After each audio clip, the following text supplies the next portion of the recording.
This is Root Literacy Design, where we share stories, tips, and tools from current educators successfully implementing the science of reading and structured literacy. I'm Heather Ballantine, the founder and CVO, and a current literacy coach. Please take a moment to like our channel and subscribe so we can keep helping other educators like you. Today we are going to learn the 3 sounds of the suffix ed. Can anyone raise their hand and tell me what a suffix is? Yes. What's a suffix? You don't know? You want to phone a friend? Call on a friend with your hand up.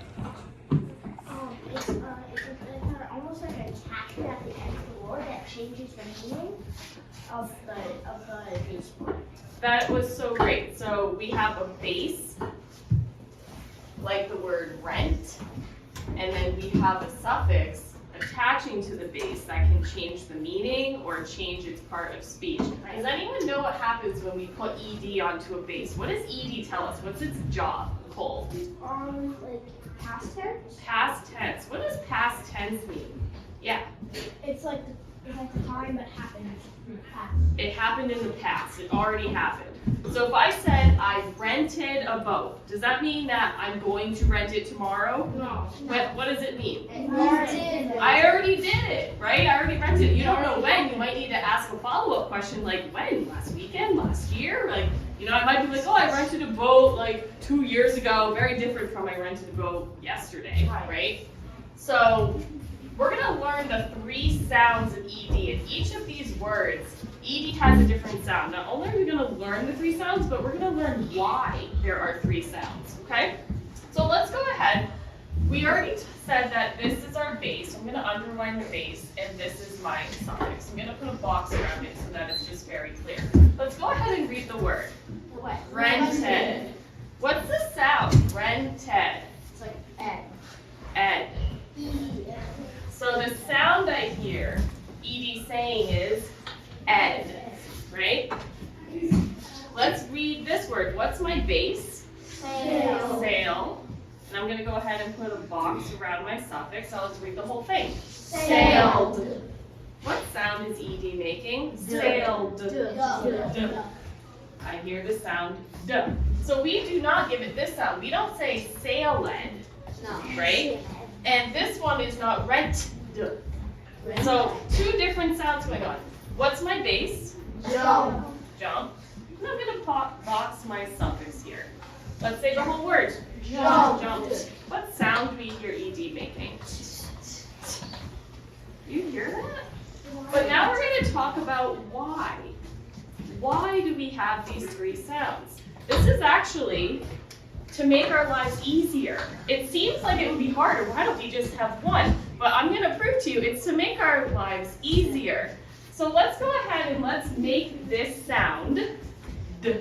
D. Everyone do it. D. D. Pay attention to your lips, your tongue, and your teeth. And turn and talk to a friend and explain what is happening in your mouth. What are your lips doing, your tongue doing, your teeth doing to make that sound?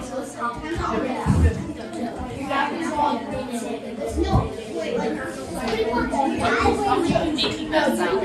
What are we using? Our lips, our tongue, or our teeth? Our tongue. Where does our tongue start? At the roof of our mouth, like behind where? Help me. Right behind the top teeth. And then what does it do? It starts there, and then what does it do? It goes down. Right? So I just ring the bell once. Okay, can anyone raise their hand and tell me, how are we making that sound? Are we using our lips, our tongue, or our teeth? Go ahead. Tongue. Tell me exactly what your tongue is doing. Where does it start? What is it doing?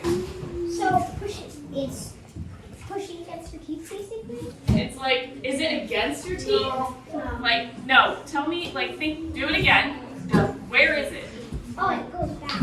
So it's like behind your front teeth, on the roof of your mouth. Then what does it do? So it starts on the roof of your mouth, and then it kind of goes down. Then it goes down. Now, make this sound. Pay attention to your lips, your tongue, and your teeth. What is happening? Anyone tell me? Yeah? Your lips really don't move. It's just like your tongue goes from the top, like the roof of your mouth, back to the bottom. Whoa, whoa, whoa. Isn't that what we said about this one? So what's the difference? What's the difference? We're doing the same thing with our mouth to make these sounds, aren't we? Oh. So what's the difference? Yeah? Like, the difference between duh and is that like your teeth kind of block it? Like, No, it's not that. This is kind of a trick question. I want to see if anyone knows. is it when you use your vocal cords? Because duh sounds like it coming from your throat, but then it really is just like the tongue. That's exactly it. For this one, your voice is on. Duh, duh, duh. For this one, you do not use your voice. But your mouth is doing the same thing. So this card shows us that the sound t and d are formed the exact same way, which you just figured out because you just did it. So this card is like, yes, these two sounds are made the same way in the mouth, but the difference is, this one we use our voice, this one our voice is off, okay? It's very hard for people to hear the difference between these two words, or two sounds, okay? A lot of times we get them confused. So that's the difference, they're made the same way, but this one your voice is on, this one your voice is off. So the phrase to help us remember these three sounds, you know how we have like the mule broke the rule to help us remember? Our phrase is, I rented a boat, I sailed it away, I jumped in the water. I'm going to say it again and then you're going to say it with me. I rented a boat, I sailed it away, I jumped in the water. Everybody, I rented a boat, I sailed it away, I jumped in the water. So that helps us remember the three sounds. So I'm now going to show you why we have three sounds to make our lives easier. I promise I'd get to that point, right? So let's look at my base. Let's start with this one. Sail. Everyone say sail. Sail. Now tell me, is your voice on or off at the end of that word with the O? It's on. On. Your voice is on. So it is easier to keep your voice on and attach the sound that is voiced. So everyone say sailed. Sailed. Now I want you to try it with this one and say sailed. Sailed. So that feels harder. That is harder. It is really hard to go from voiced to unvoiced. It's easier to leave your voice on. Yeah. Now let's say jump. Jump. Is our voice on or off with off? See where I'm going with this? This one's off, this one's off, this one's voice, this one's voice. Let's try jump, the jump, the jump, the sail, right? There's a pause. We have to pause because our voice was off and now I have to pause to put my voice on. We have to pause here because my voice was on and I can pause to turn it off. So this is here to make our lives easier. It is easier if my word ends in a voiced sound to just keep my voice on. It is easier if my voice is off to just keep it off. Now here's the thing, why do we have three, Miss Heather? Well, are you convinced this makes your lives easier? I'm going to show you why the third one makes it even easier for you.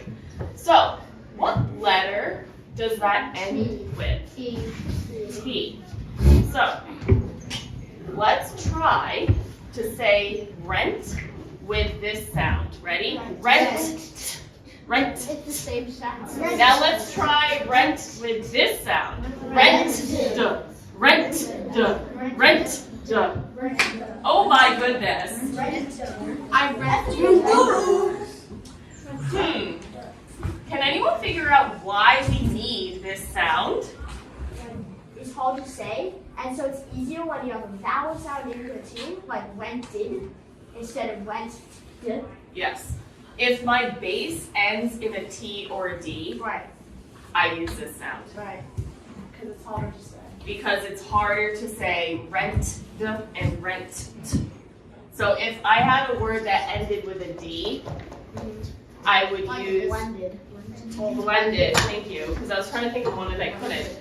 So that's a perfect example. So it is not going to be easy. If this is my base and I'm attaching my suffix, It's not going to be easy to say blended, blended.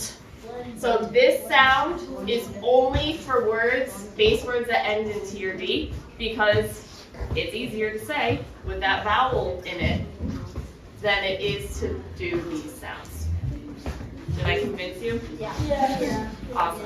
What's our phrase? I rented a boat, I sailed